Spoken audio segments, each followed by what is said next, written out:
విజయ్కు తగిలిన మరో షాక్. సంగీత కోర్టుకు అయితే ఎక్కింది. కుటుంబం ఫస్ట్ ఆఫ్ ఆల్ ఒక సామెత అయితే ఉంటుందండి. దీనికంటే ముందు వెల్కమ్ టు #u. సో ఒక సామెత అయితే ఉంటుంది, ఇంట గెలిచి రచ్చ గెలవాలని చెప్పి. ఇంటే గెలవనప్పుడు రచ్చం గెలుస్తారు అని ఆలోచన ఏదైతే వస్తుందో ఆ ఆలోచన నుంచే సంగీత గారు ఈరోజు కోర్టు మెట్లు ఎక్కారు. అండ్ ఆవిడకి తగిన న్యాయం అనేది జరుగుతుందని కూడా మనందరికీ తెలుస్తుంది. ఎందుకో చెప్పాలా, విజయ్ తలపతి గారి యొక్క బిహేవియర్, విజయ్ తలపతి గారి యొక్క న్యూస్ ఏదైతే స్ప్రెడ్ అయిందో అది నిజం అని తెలిసిన తర్వాత బయట వాళ్ళని పక్కన పెట్టండి, ఆయన ఫ్యాన్సే ఆయన మొహం కూడా చూడలేకపోతున్నారు. I am leaving, I am quitting as your fan అని ట్విట్టర్లో, ఇన్స్టాగ్రామ్లో ఓపెన్ గా వాళ్ళు పోస్టులు ట్వీట్లు వేస్తుంటే విజయ్ తలపతి గారికి ఇంత కూడా కదలట్లేదా గుండె? అర్థం కావట్లేదు నాకు. చాలా మంది రిటైర్ అయిపోతున్నారు. అదేంటో 60 ఏళ్ళకి రిటైర్మెంట్ వచ్చేది 35 ఏళ్ళు, ఈవెన్ 25 years కూడా రిటైర్ అయిపోతున్నారు విజయ్ గారి ఫ్యాన్స్.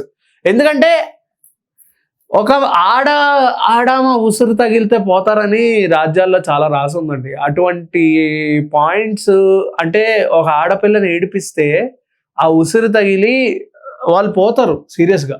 సో సంగీత గారిని 2021 నుంచి లిటరల్లీ 5 ఏళ్ల నుంచి మానసికంగా ఫుల్గా బాధ పెడుతున్న విజయ్ గారు ఇంకా ఫైనల్గా ఇంకా ఓపెన్ అప్ అవ్వకపోతే ఇంక వేరే దారి ఏం దొరకలేదు. ఎందుకంటే ఇప్పటికీ ఆవిడ బయటికి రాకపోతే ఆవిడ ఇంకా మానసిక క్షోభను అనుభవించి సూసైడ్కి దారితీసే అవకాశాలు కూడా చాలా ఎక్కువగా ఉన్నాయి ఈ యొక్క పాయింట్లో మనం చూసుకుంటే. అండ్ ఆవిడ ఇవన్నీ బేర్ చేయలేక ఫెడ్డప్ అయిపోయి కోర్టు మెట్లు చెంగల్పట్టు ఫ్యామిలీ కోర్టు వైపు ఆవిడ పరుగులు తీశారు. అండ్ ఆవిడ చెప్పిన పాయింట్స్ ఏంటంటే, నేను బ్రిటిష్ పౌరసత్వంకి చెందినదాన్ని, కానీ నాకు చెన్నైలో ఎటువంటి ఇల్లు లేదు. సో నేను ఈ కోర్టు విడాకులు ఏవైతే జరుగుతున్నాయో ఈ విడాకులు అయ్యేంత వరకు విజయ్ గారు తో నేను అంటే ఆయన స్థాయికి నేను తగిన దాన్నే అవుతాను. ఇంకా విడాకులు కాలేదు కాబట్టి నా పిల్లలతో నేను విజయ్ గారి నివాసంలోనే, ఇప్పుడు ఉంటున్న నివాసంలోనే నన్ను ఉండనివ్వాల్సిందిగా కోర్టుని అయితే కోరారు. అండ్ దాంతోపాటు విజయ్ గారి యొక్క న్యాయవాది ఎవరైతే ఉన్నారో వాళ్ళు మీకు విడాకులే కావాలనుకుంటే సంగీత గారు మీరు ఆ ఇంట్లోంచి ఇప్పుడే బయటకు వెళ్ళిపోవాలి తక్షణంగా అని చెప్పి విజయ్ గారు ఈ యొక్క అపీల్ని అయితే పెట్టించారు న్యాయవాది ద్వారా అని కూడా తెలుస్తోంది. బట్ దేన్ని ఏది వదలదండి, నిజం ఏదైనా బయటికి రావాల్సిందే. 2021 నుంచి మానసిక క్షోభ అనుభవించేలా చేశారు విజయ్ తలపతి గారు అనే పాయింట్స్ ఏవైతే ఉన్నాయో చాలా హార్ట్ వ్రెంచింగ్గా ఉన్నాయి, గుచ్చుకుంటున్నాయి గుండెకి. ఎందుకంటే ఆవిడ క్లియర్ కట్గా అక్కడ మెన్షన్ చేశారు. ఆవిడ ఇచ్చిన పిటిషన్లో మనం చూసుకుంటే, నేను ఇప్పుడు నటిస్తున్న అగ్ర యాక్ట్రసెస్లో, అగ్ర హీరోయిన్స్లో ఎవరైతే ఒక టాప్ లీడింగ్ హీరోయిన్ ఉన్నారో ఆవిడతో విజయ్ తలపతి గారి యొక్క అక్రమ సంబంధం 2021 నుంచి కొనసాగుతోంది. నన్ను మానసికంగా చాలా క్షోభ పెడుతున్నారు, ఇవంతా నేను తట్టుకోలేకపోతున్నాను, దీనికి ఒక ఫుల్ స్టాప్ ఉండాలి అంటూ ఆవిడ చేసిన వ్యాఖ్యలు ఏవైతే ఉన్నాయో అవి ఇప్పుడు నెట్టింట వైరల్ అవుతున్నాయి. అండ్ దాంతోపాటు మనం చూసుకున్నట్టయితే ఆవిడ చెప్పిన పాయింట్స్ ఏవైతే ఉన్నాయో దాన్ని మీకు క్లియర్ కట్గా ఎక్స్ప్లెయిన్ చేస్తాను. అంటే నా పిల్లలతో కలిసి విజయ్ హోదాకు తగినట్లుగానే నేను ఉంటాను కదా, సో ఆ ఇంట్లో నివసించే హక్కు నాకు ఉందని నేను వెళ్ళి ఈ పిటిషన్ అయితే వేస్తున్నాను డివోర్స్ అయ్యేదాకా అని ఇక్కడ మన సంగీత గారు అయితే చెప్తున్నారు. అండ్ దాంతోపాటు మనం చూసుకున్నట్టయితే ఆయన ఇప్పుడు నెక్స్ట్ సీఎంకి పోటీ చేయబోతున్నారు. బట్ ఇవన్నీ చూసుకుంటే, ఈ యొక్క పారామీటర్స్ ఇవన్నీ చూసుకుంటే విజయ్ తలపతి గారికి ఇది ఎటువంటి రాజకీయ స్ట్రాటజీ? అండ్ త్రిషా గారిని ఇప్పుడు డైరెక్ట్గా టీవీకే పార్టీకి డిప్యూటీ సీఎం చేయాలని కూడా చూస్తున్నారంట. సో నెక్స్ట్ ఒకవేళ గెలిస్తే ఈయన సీఎం, ఆవిడ డిప్యూటీ సీఎం అంట. సో ఇది ఎలా ఉంటుంది తెలుసా, చెన్నై రాజకీయాల్లో అంటే చాలామంది అనుకుంటారు ఏపీ పాలిటిక్సే కొంచెం చాలా వ్రెంచింగ్గా ఉంటాయి, ఏంటి ఇలా ఉంటాయి అనిపించి మీ అందరికీ అనిపిస్తూ ఉంటుంది. బట్ ఏపీ పాలిటిక్స్ కాదు, తమిళ పాలిటిక్స్కి వెళ్ళి చూడండి ఒకసారి. అక్కడ ఉండే రాజకీయాలు ఇంకెక్కడ ఉండవు. సో తమిళనాడు ఆ రాజకీయ చరిత్ర చూసుకుంటే ఒక ఎంజీఆర్ జయలలిత గారిని ఎలా చూస్తున్నామో అలా చూస్తామేమో అనిపిస్తుంది ఇద్దరిని చూస్తుంటే. ఎందుకంటే విజయ్ తలపతి గారు అటువంటి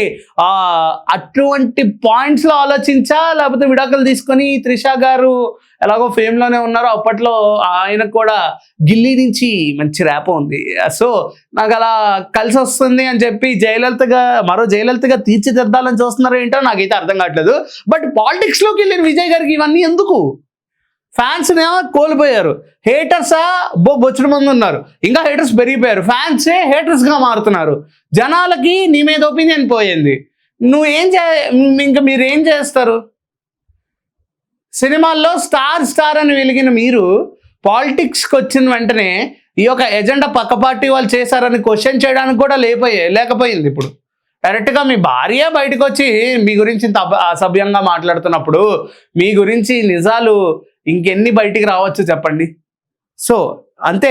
సో దాంతోపాటు మనకి ఇక్కడ క్లియర్ కట్గా కోర్టు ఇచ్చిన నోటీస్ ఏంటంటే, కోర్టు ఇచ్చిన ఫస్ట్ తీర్పు ఏంటంటే, సంగీత గారు ఆల్మోస్ట్ నాకు బతకడానికి, నా పిల్లల్ని నేను బతికించుకోవడానికి ఆ వ్యక్తి విజయ్ తలపతి గారు చేసిన అన్యాయానికి సో నాకు యాలిమనీ 200 crores అంటే ఆవిడ చెప్పలేదు, ఆవిడ 200 అంటున్నారు.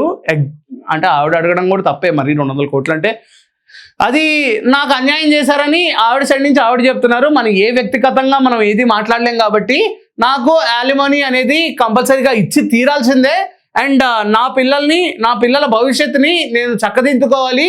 అండ్ ఈ యొక్క వ్యక్తి చేసిన అన్యాయాన్ని నేను మర్చిపోవాలి అంటే నాకు డివోర్స్తో పాటు కంపల్సరీగా యాలిమనీ అనేది కావాలని క్లియర్ కట్గా ఆవిడైతే కోర్టుని అయితే కోరడం జరిగింది, ఆవిడ యొక్క పిటిషన్ ద్వారా. సో దాని గురించి కోర్టు స్పందిస్తూ విజయ్కి నోటీసులు అయితే జారీ చేశారు.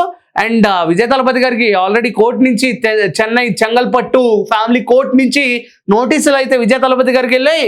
అండ్ దాంతోపాటు తుదుపరి విచారణకు ఏప్రిల్ 20కి ఆయనకి వాయిదా కూడా వేశారు. ఈ యొక్క కోర్టు స్టే అనేది 20th ఏప్రిల్కి వాయిదా వేయడం జరిగింది. అండ్ విజయ్ తలపతి గారు దీని గురించి ఎలా రియాక్ట్ అవుతారు? If in case court time extend చేసినా సరే, కోర్టు టైం వేస్ట్ చేసినా సరే, అక్కడ సార్ సీఎం అయినా సరే ఎవరు చూడరు, ఆ కోర్టు అస్సలు ఊరుకోదు. చట్టానికి ఎవరైనా ఒకటే, సంఖ్యలు వేయాల్సిందే. కాబట్టి విజయ్ తలపతి గారు ఇన్ టైంలోనే యాలిమనీ అనేది తీర్చేసుకుంటారా? నాకు వచ్చిన న్యూస్లో ఏంటంటే ఆల్రెడీ 225 crores డీల్ మాట్లాడుకున్నారు, డివోర్స్ డీల్. అటు నుంచి పెళ్లి వైభవాలు కూడా మొదలవుతున్నాయి. త్రిష గారిది, విజయ్ తలపతి గారిది అని వినిపిస్తుంది. మరి ఇది ఎంతవరకు నిజమో వెయిట్ చూడాలి. And until then keep watching #you. మీరేమనుకుంటున్నారో దీని గురించి చెప్పండి. అంటే నాకంటూ ఒక ఒపీనియన్ లేదు వీళ్ళ మీద, ఎందుకంటే అటు సంగీత గారి గురించి ఆలోచిస్తుంటే సొంత భార్య వచ్చి బయటకు వచ్చి ఇప్పుడు పాలిటిక్స్లో ఉన్న విజయ్ గారిని తొక్కాలని చూడదు. బట్ ఇదంతా నిజాలే కాబట్టి మీరేమనుకుంటున్నారో ఖచ్చితంగా కింద అయితే కమెంట్ చేయండి. Until then keep watching #you. This is Karthik signing of.